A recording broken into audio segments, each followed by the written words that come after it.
1500 KG দুধকে আমাদের minimum 900 কেজিতে আনতে হয়। তারপরে হচ্ছে আপনি ওই ফ্লেভারটা পাবেন, কারণ এখানে হচ্ছে দুধকে আপনি যত জাল করবেন অত স্বর পাবেন। আমাদের যেটা একদমই ন্যাচারাল, এটা হচ্ছে আপনি দুধকে জাল করতে করতে একটা কালার চলে আসবে। আপনি দেখবেন যে দুধকে যখন আপনি জাল করছেন তখন দুধটা কিন্তু লাল লাল একটা ভাব চলে আসে যখন অনেক ঘন হয়ে যায়, এবং ওইটার সাথে জাস্ট শুধু আমরা চিনি ইউজ করি এবং এলাচের গুঁড়া ইউজ করি, আর কিচ্ছু না। প্রথম যখন আমরা শুরুটা করি আমাদের হচ্ছে অবসেস ক্লাব থেকে শুরু, এবং আমাদের যাত্রাটা খুবই সুন্দরভাবে হয়েছে।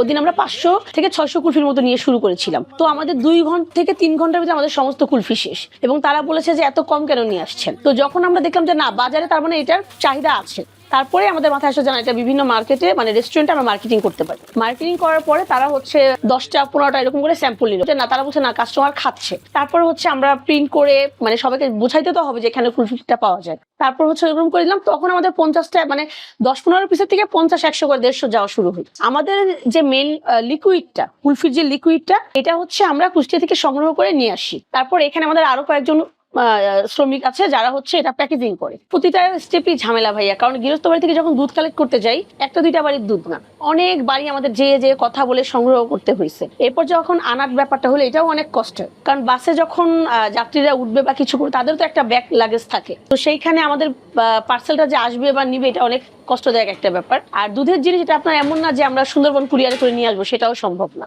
তারপর টিনের কোটার যে হ্যাসেলটা ছিল, এটার জন্য তো আমাদের ফুড গ্রেড প্লাস্টিকে নিয়ে আসতে হয়েছে। এটা আমাদের একটা অনেক বড় চ্যালেঞ্জিং ছিল, কারণ আমরাই প্রথম বোধহয় ফুড গ্রেডে দিচ্ছি, এখনো এরকম আপনি কোথাও পাবেন না বলে আমি আশা করি। তো এটা আমাদের একটা চ্যালেঞ্জিং ছিল। প্রথম দিকে আমাদের সব থেকে বড়টা যেটা ছিল অবসেস ক্লাব, একটা আনন্দ মেলাতে আমরা একটা মেলা করছিলাম, ওইখান থেকে একজন কাস্টমার খেয়ে তার এত ভালো লেগেছে, তো সেখান থেকে সে 900 কুলফি অর্ডার করে ফেলে যে আমাদের 900 কুলফি দিবেন। আর মজার ব্যাপার, আমাদের ফ্রিজ কুলফি সবই গেছে, কিন্তু 900 কুলফি তাদের হয়নি। পরে আমরা আরো 200 পাঠাইছি, ওই 200 শেষ, কিন্তু যারা অর্ডার করেছে তারা খেতে পারেনি। তারপর আমরা যখন বিল কালেক্ট করতে যাই, তাদের জন্য পার্সোনালি আলাদা করে নিয়ে যাই। প্রতিটা জেলায় জেলায় কি মানে কিছু বিখ্যাত খাবার থাকে, তো সেই ক্ষেত্রে বগুড়ার হচ্ছে দইটা বিখ্যাত একটা খাবার। তো আমাদের মনে হয় তাহলে আমরা বিখ্যাত খাবার, যেহেতু আমার কুলফিটা একটা বিখ্যাত, তো আমি আরেকটা বিখ্যাত জিনিস নিয়েই কাজ করি। না, দইটা আমি ঢাকা শহর অনেক জায়গায় ট্রাই করেছি, কারণ আমার তো বিভিন্ন রেস্টুরেন্ট ধরা। তো আমি যখন তাদেরকে দিব, অবশ্যই আমার কুলফিটা যেমন তারা নিয়ে স্যাটিসফাইড, আমি চাবো যে আমার দইটা নিয়েও তারা খুশি থাকুক। আপনি দেখবেন যে বিভিন্ন জায়গায় এখন কাপে করে।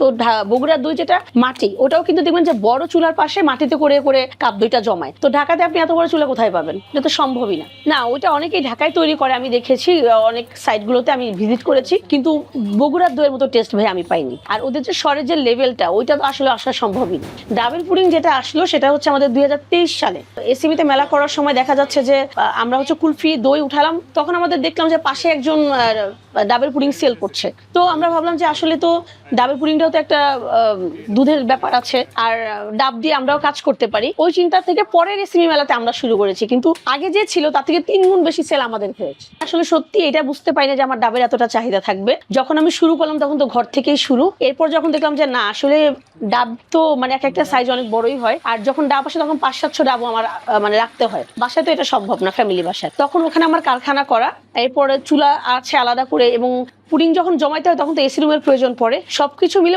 মোটামুটি এখন একটা কারখানা করেছি। কারণ আমাদের তো এটাও কিন্তু বিভিন্ন প্রোগ্রামে যায়, যেমন পুরান ঢাকার কিছু কাস্টমার আছে, বনানীর কিছু কাস্টমার আছে, এদের প্রোগ্রাম মানে আমাদের পুডিং। প্রথমে যখন আমরা ডেলিভারি করেছি আমাদের অনেক কষ্ট হয়েছে, কারণ রেস্টুরেন্টের বিজনেসের একটা টেনশন, যেটা হুটহাট আপনাকে অর্ডার দিবে এবং তখনই সেটা দিতে হবে। আমি যখন দেখলাম যে আমাকে বিজনেস করতে হলে ডেলিভারি নিয়ে অনেক বড় ভোগান্তিতে পড়তে হবে, তখন আমি নিজস্ব স্টাফ রাখলাম, যেন আমার কথা ডেলিভারি নাই, অর্ডার নেই, কোনো সমস্যা নেই, বসে থাকো, কিন্তু যেই মুহূর্তে একটা অর্ডার আসবে তুমি 1 পিস কুলফি নিয়ে হলেও তুমি চলে যাবা। তো এইভাবে এখন আমার নিজস্ব ডেলিভারি বয় আমার রাখা আছে। গড়ে যদি আপনি ধরেন প্রতিদিন 600 পুডিং এমনিই চলে যায়। কুলফি দই তো আছেই, মিনিমাম 100 পিস 50 পিসের নিচে আমাদের অর্ডার হয়। এবং আমাদের বিভিন্ন রেস্টুরেন্টে যেহেতু যায়, তো শীতের সময়তে একটু কুলফিটা একটু স্লো থাকে, কিন্তু পুডিংটা আমাদের মিনিমাম এখনো 600 যাচ্ছে। মান্থলি যদি আপনি হিসাবে যান, তাহলে সেই ক্ষেত্রে দেখা যায় আমার 5-6 হাজার কুলফি চাই। গাঁও গ্রামের খাবারের নামটা এই জন্য দিয়েছি, কারণ আপনি দেখেন গরুর দুধটা সংগ্রহ শুরু হয়েছে আমাদের গ্রাম থেকে, আমাদের কুলফিটা গ্রামে, তো অবশ্যই এখানে গাঁও গ্রামটা করে। আর যেহেতু ঐতিহ্যবাহী খাবার, যেমন আপনি দেখবেন যে কুষ্টিয়াতে ঐতিহ্যবাহী মানে দই যেটা, সেটাও ঐতিহ্যবাহী একটা খাবার। ডাবের পুডিংটা থাইল্যান্ডের ঐতিহ্যবাহী একটা খাবার, কিন্তু আমরা বাংলাদেশে সংগ্রহ করছি। তো এইটা কথা চিন্তা করে যে গাঁও গ্রামের খাবার, কারণ আমি গ্রাম থেকেই আমার বিজনেসটা শুরু করেছি।